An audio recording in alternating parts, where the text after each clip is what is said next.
Hey FitFloss fam, welcome back to my channel you guys. If you're new here, I'm Christina and I help with your fitness, nutrition, self-care, and self-love journeys. And if you're already a part of the FitFloss fam, I'm so glad you're here. And if you're not, make sure to hit that subscribe button. My goal right now is 1,000 subscribers, so make sure to hit that subscribe button and let's see if we can get me to 1,000 subscribers by the end of March. Or maybe even past it. Let's continue to grow the FitFloss fam. February was a deeply transformative month for me. Honestly, it was. It wasn't like super flashy. It wasn't perfect by any means of the imagination. But it was transformative in small ways. And I want to share 5 self-care habits that genuinely changed my life in February. And maybe one of these will help you along the way. So let's get right into it. One of the biggest shifts that I made in February is trying to do fewer things on purpose. So like with content creation, I filmed less during the week. I've edited more, so I filmed less. I did fewer workouts so that I would be able to get my steps in. I made sacrifices in certain places and did less intentionally to help me better my goals, because I realized all last year all I was trying to do is film so much, edit so much. I was trying to post so much, and that's the other thing. I posted less, but I posted consistently the last month. I did things intentionally, which means I did less. Some days were meant for movement, some days were meant for rest, and some days were meant for doing absolutely nothing. And I actually took those times to just decompress and detox. And actually I found that my content was better, my stamina was better, my willpower was better, my willingness to show up was so much better because I did less. And I'm not saying do so less that you become lazy. Do less so that you're intentional with what you're doing and that you can grow and hit your goals and you're not becoming burned out. Because I was realizing that I was becoming burned out. But when I started doing less, sometimes less is more. And that is a true statement. Sometimes less is more. And that's really what I learned, is doing less was so much more. And it also taught me that rest is not a reward, it's a requirement. You have to rest or you're going to get burned out. You're not going to want to do anything, and then you're not going to hit your goals. You're not going to be able to get where you want to go if you're not resting and taking care of yourself. The second thing is I stopped starting my mornings with pressure. My book, it's not doing morning workouts anymore. I had to change to evening workouts because I felt so pressured to get my workouts in. So I changed it. I took time for myself in the mornings. I started, and then I was doing my Bible in the morning and I realized I don't have time. So I changed it to evening so that I would be able to stay consistent and be in the Word more. And I stopped the thoughts of I should be further. I need to catch up. Why am I behind? I stopped those morning scaries. That's kind of what I call it. It's the morning scaries. And like, you have so much to do and so little time. So I spread it out. Sometimes I do things in the morning, and then when I don't get done, I do it in the evening. So I'm not pressuring myself to get everything done before work. It just wasn't working for me.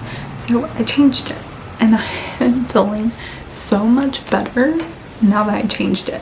It's so much better. I started with the simple check-in too, like checking in with myself, asking myself, how am I feeling? What do I need today? And what's one small thing that I can do for myself? Whether that's in the morning or evening, what is something that I can do to better myself and do for myself and take care of myself? And normally that's working out or getting my steps in. And when I tell you that shifted my anxiety levels to change everything and kind of have a check-in with myself, it really has helped with anxiety and just stress. It really has helped because my days are filled with more compassion and less judgment. Habit number 3 is that I am moving in ways that feel supportive. February taught me that moving your body doesn't have to be this extreme thing to be effective. It can be a 5-minute walk. It can be a 10-minute walk. It can be just getting your steps in. It could be a gentle strength workout and using modifications without the guilt. And that's really what I've been focusing on. It's just modifying and not caring.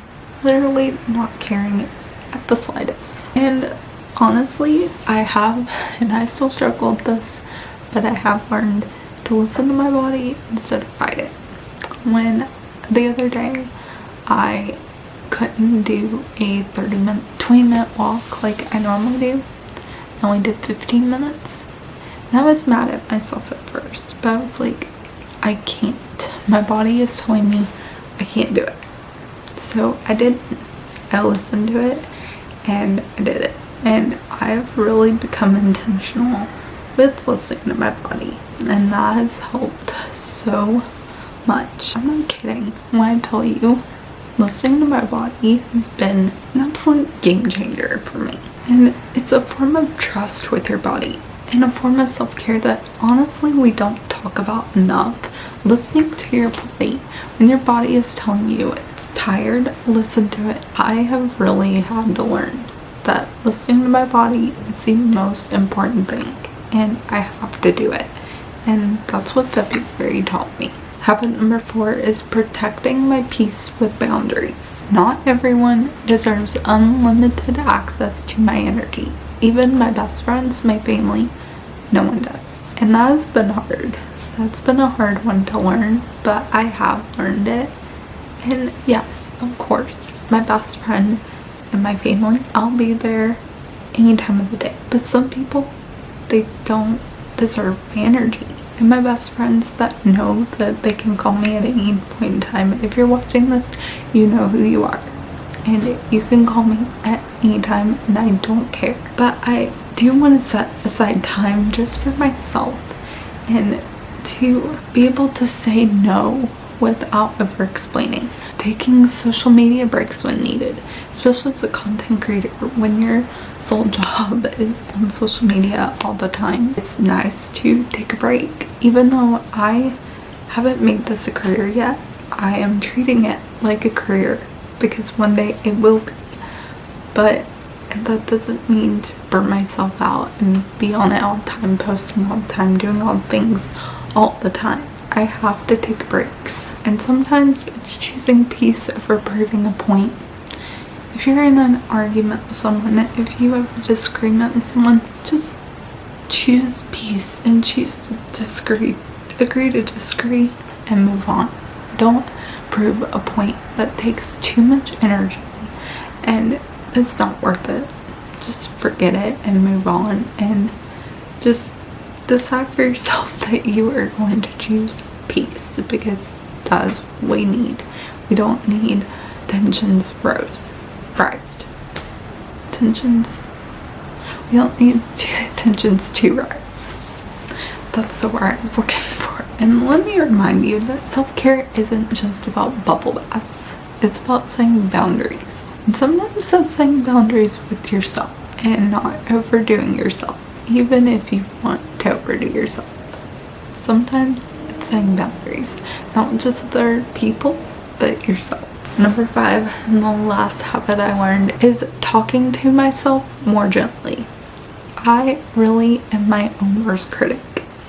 And if my body doesn't look the way that I want it to, I will talk to myself harsh. I'm still working through that. Or if I don't get somewhere with social media that I think that I should be at that goal, I am my own worst critic. I think that I should be wherever it is and at this goal. And if I'm not, and I'm still struggling with the goal, or I can spiral and talk to myself more harshly. And with that lost goal, like looking at myself in the mirror, I can be so harsh on myself.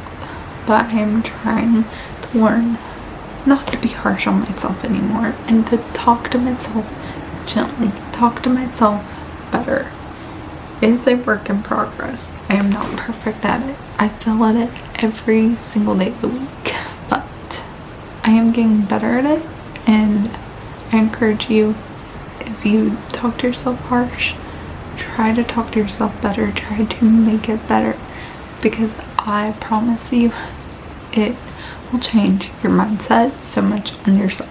When I've messed up, without spiraling, I practice saying, I'm learning. This does not define me, and I'm still worthy even at this point in time, because I am, and you are too.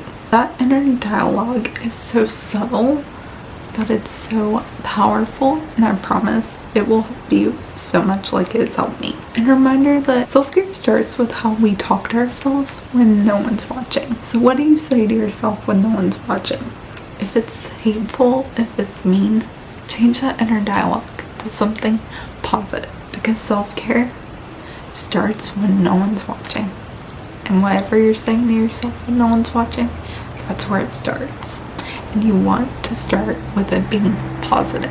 One thing that I learned from February is that small habits, doing them consistently, can change your life. Just adding a 30-minute walk in my day has changed my life. And so many small habits have changed my life for the better. You don't need a full reset. You don't need perfection. You just need one supportive choice at a time.